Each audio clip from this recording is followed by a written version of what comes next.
The Generals of the Yang Family, Chapter 6. We are stepping deep into the deadly politics of a newly established imperial court. Right. And we're going to see how the greatest threat to a celebrated general wasn't a sword, but a missing piece of ceremonial paperwork. That's absolutely right. You turn of General Hu Yanzan to the court of Emperor Taizong, and specifically how easily a powerful enemy can weaponize institutional rules against, a military hero. We're talking about the minister Pan Renmei. Pan Renmei. The sources say he had a poisonous hatred for Hu Yanzan. A deep personal venom. Okay, so let's break this down. We're looking at two distinct, really calculated plots to kill the general. The first is disguised as a kind of friendly martial trial, a test of skill. And the second one is just pure bureaucratic warfare, leveraging a violation of some highly specific ceremonial law. And what's so striking right away is the pattern. When Pan Renmei couldn't beat Hu Yanzan with a weapon, he just switched tactics. He tries to beat him with politics. Exactly. It shows how easily a powerful official could manipulate the entire system of justice, turning minor mistakes or even staged events into capital offenses. This is a story of power. Well, power unchecked. So let's start with the catalyst. Hu Yanzan had already fled the court because of Pan Renmei. Right, he was already in exile, essentially. So it must have taken enormous courage for another minister, Zhang Tingqin, to even bring this up with the emperor. Oh, absolutely. He goes to Taizong and says, look, this man, Hu Yanzan, a man of heroic talent, is being deliberately driven away by an envious minister. And Taizong's reaction? He's furious. He demands to know how Pan Renmei dared to, and this is a quote, arbitrarily execute and screen out loyal and good men. Yes, so the emperor wants justice. But this is where you see the rot in the system, and you see it immediately. Taizong orders an official, Yang Wangmei, to investigate Pan. And the investigation is corrupted almost instantly. Almost before it begins. Pan Renmei gets to Guangmei, convinces him to cover for him, and even promises to repay the generous virtue later. So Guangmei just lies to the emperor's face. He does. He reports back that the whole affair was not very related to Pan Renmei. It's a swift, perfect whitewash. Wow. That just shows how much influence or maybe fear Pan commanded at court. It really does. And then, knowing he's guilty, Pan does something incredibly audacious. He goes to face the emperor himself. And he doesn't just deny it. He creates a whole new narrative. He does. He says, Hu Yanzan wanted to leave anyway. His heart was unhappy. He wanted to return home. And then comes the really bold move. Pan volunteers to go get him. Yes. He says, I'll go to Taizong Mountain and I'll bring him back. He literally wagers his own life that Hu Yanzan will back up his story.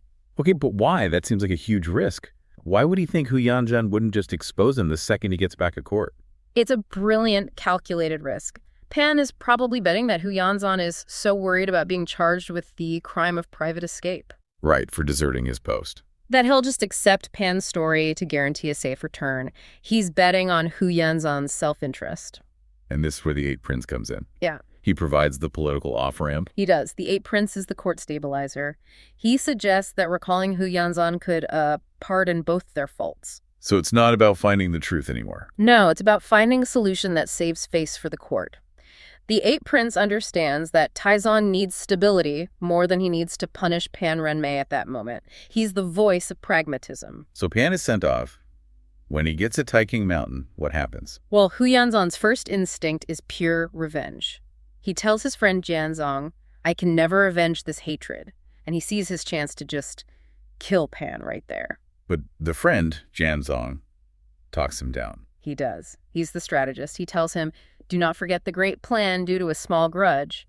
He reminds him their duty is to the dynasty, not a personal feud. So they accept the summons. They do. And it's interesting, the imperial edict that Pan reads still holds Hu Yanzan accountable. It accuses him of that crime of private escape. So he's returning, but he's on very thin ice. So he's back in the capital, and Taizong wants to see what he can do, test his famous military skill. Right. The emperor needs to see the hero perform. And the Eight Prince suggests they replicate the famous imperial orchard story. Why that specific story? It was a very well-known legend, a famous duel between two generals, Yu Qijingde and Shan Shangxin.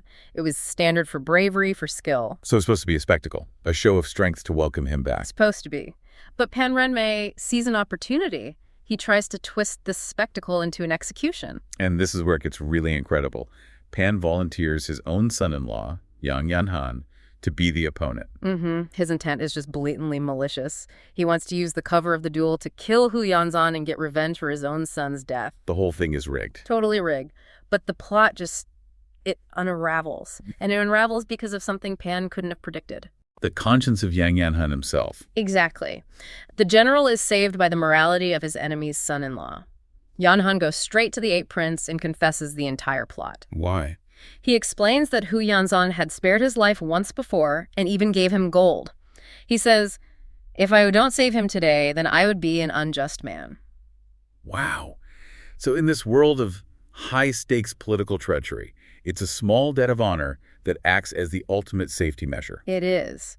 Hu Yanzan survived not because of his army, but because one person chose gratitude over a political directive from his powerful father-in-law. The Eight Prince immediately steps in. And he makes a brilliant political argument. He doesn't just say Pan is trying to murder him. No, what does he say? He says that if there were an unfortunate incident, it would damage the court's dignity.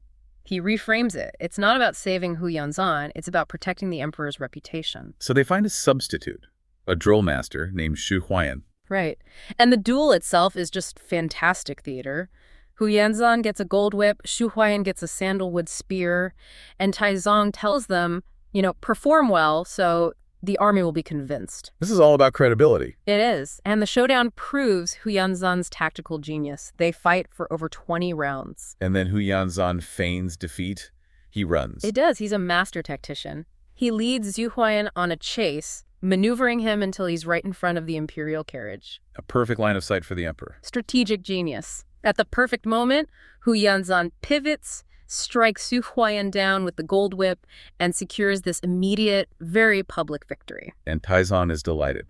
Calls him a true general, rewards him, he's safe. For now, he's lodged at the Temple of Heavenly Kingdom. You would think after that, after failing a literal assassination attempt in front of the whole court, Pan Ren-mei would retreat. You'd think.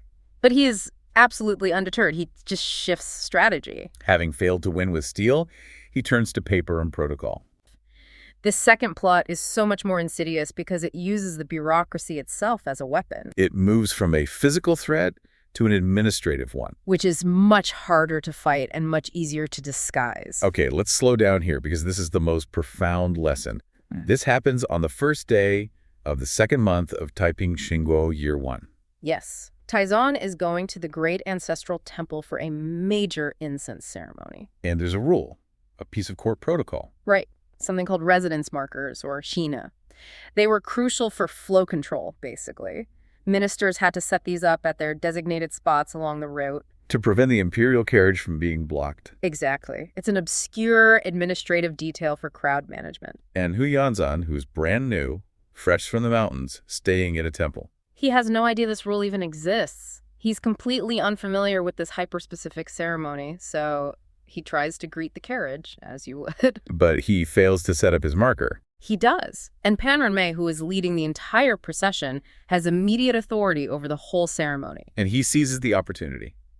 Instantly. Instantly. He demands to know who is blocking the imperial carriage. An attendant says it's the newly returned General Hu Yanzan. And Pan doesn't hesitate. No investigation, no fine, no reprimand. What does he do? His reaction is just terrifying. He instantly orders a cavalry officer to bind him and take him to the execution grounds for beheading. Just like that. Hu Yanzan goes from being an imperial hero to being marched to his death in the space of 3 sentences, all over a missed protocol marker. And the source says all the civil and military officials dared not speak. They were paralyzed. Pan's authority in that moment, backed by the ritual, was absolute. It's the perfect parallel for some obscure corporate compliance rule today, right? Yeah. The kind of thing no one cares about until a rival needs to weaponize it. That's a perfect analogy. Hu Yanzan was a military genius, but he was illiterate in the language of court administration. And that illiteracy almost got him killed. His life is saved, again, by the Eight Prince. Yes, only because the prince happens to pass the execution ground after the ceremony. And he immediately understands what's happening. He says, not setting up the residence marker is a small detail. Why the death penalty? He sees right through it. He knows it's Pan, the schemer plotting to harm him again.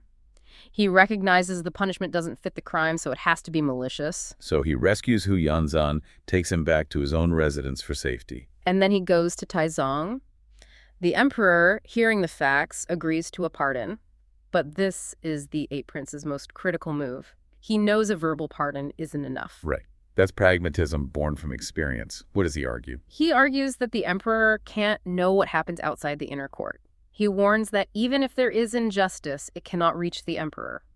A verbal pardon is meaningless if Pan can just order an execution on the spot again. He needs something official, something on paper. Exactly. He demands Taizong issue a special gracious decree and an official certificate, a signed written document to guarantee Hu Yanzhan's safety. He's forcing the emperor to create an institutional barrier against Pan's scheming. He is. And Taizong complies. He finally gives Hu Yanzhan the documentary proof of his safety.